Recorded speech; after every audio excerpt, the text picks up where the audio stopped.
তুমি যে পরিমাণ গুনাহ করছো একবার কি চিন্তা করে দেখেছো? এ আল্লাহর বান্দা, তুমি যে পরিমাণ গুনাহ নিয়ে ঘরের মধ্যে ঘুমাও, তুমি কি একবার ভেবে দেখছো ওই ঘর যদি একবার ভেঙে পড়ে যায়, যদি ঘরের আশপাশে ওই গাছগুলা তোমার গুনার কারণে ঘরের উপর পড়ে যায়, তখন তোমার কি অবস্থা হবে? এ আল্লাহর বান্দা, তুমি যে জমিন দিয়ে হাঁটো, একবারও চিন্তা করেছো আমি যে পরিমাণ গুনাহ করেছি, এই গুনাহ যদি আমার মা বাবা দেখতো, মানুষ দেখতো, কত অপমান হইতাম, সবাই আমাকে ঘৃণা করতো। তোমার গুনার খবর এই জমিন জানে, আল্লাহ জানে। তুমি এত পরিমাণ, আমি এত পরিমাণ গুনাহ করি, এই গুনার ভার যখন জমিন দেখে, জমিন চিৎকার করে আল্লাহকে বলে, আল্লাহ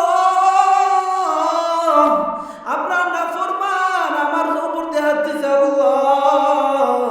আল্লাহ আপনি তাকে ধ্বংস করে দেন, আল্লাহ আপনি তাকে হিদায়াত দেন। এরপর কত নির্ভর লোক আছে, এমন বোকা লোকগুলো আল্লাহর কাছে তওবা করে না, ক্ষমা চায় না। এরে মুসলমান, কতদিন আর এভাবে চলবা? এই দুনিয়ায় তো সারা জিন্দেগি থাকতে পারবে না। যদি চাও আমি সারা জিন্দেগি থাকবো, কিয়ামত পর্যন্ত থাকবো, না না তুমি থাকতে পারবা না। আল্লাহ তাআলা তোমাকে নির্দিষ্ট সময় দিয়েছে, এই নির্দিষ্ট সময়ের ভিতরে তোমাকে ভালো করে আখিরাতের আমাল সামানা তৈরি করতে হবে। রাস্তা দুইটা, ফারিকুম ফিল জান্নাতি ওয়া ফারিকুম ফিস সাঈর। একটা জান্নাতের রাস্তা, একটা জাহান্নামের রাস্তা। আল্লাহ তাআলা আমাদের স্বাধীনতা দিয়েছে যে তুই জান্নাতের রাস্তা যাবি না জাহান্নামের রাস্তায় যাবি। একদিন তো আমার দরবারে আসতে হবে, একদিন তো মৃত্যুবরণ করবি, তখন তোর বিচার করা হবে।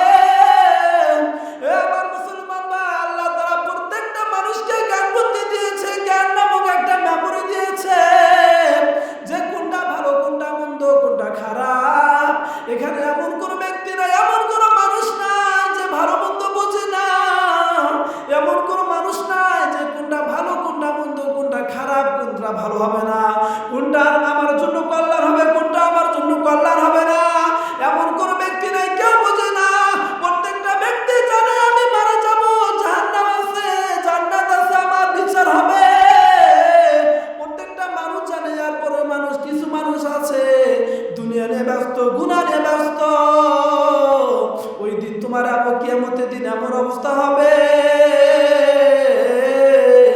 ওই দিন শুধু আফসোস করবা, আমি কিছুই পারি না, কিছুই আনতে পারি না, আমি কিছুই আনতে পারি না। ওই সময় আল্লাহকে বলবা, আল্লাহ আমাকে দুনিয়াতে আরেকবার যাওয়ার সুযোগ দাও, আমি দুনিয়াতে গিয়ে ভালোভাবে আমল করব, কোনো খারাপ কাজ করব না, গুনাহ করব না। রে আল্লাহ, আল্লাহ আপনি আমাকে আরেকবার সুযোগ দাও। আল্লাহ তাআলা ওই সব ফেরেশতাকে বলবে, ফেরেশতা ওই বান্দাকে বলে দেওয়ার কোনো সুযোগ দেওয়া হবে না। যত পারো, যত শাস্তি আছে, যত কঠিন শাস্তি আছে, সবগুলো শাস্তি বান্দাকে দিয়ে দাও। ওই সময় আল্লাহ এত পরিমাণ রাগান্বিত থাকবে, ওই সময় কোনো ছাড় পাওয়া যাবে না। বান্দা, আল্লাহ তাআলা দুনিয়াতে আমাদেরকে ছাড় দেয়, কিন্তু কিয়ামতের দিন ছেড়ে দিবে না।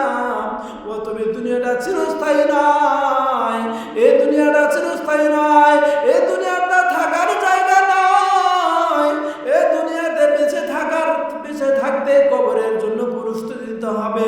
আল্লাহ আমাদেরকে যে জন্য দুনিয়াতে পাঠিয়েছেন, এটা আমাদের মূল লক্ষ্য থাকতে হবে, এটা আমাদের মূল উদ্দেশ্য থাকতে হবে। নবীর জীবন, নবীর যেভাবে তিনি চলেছেন, এভাবে আমাদেরকে চলতে হবে। এরপর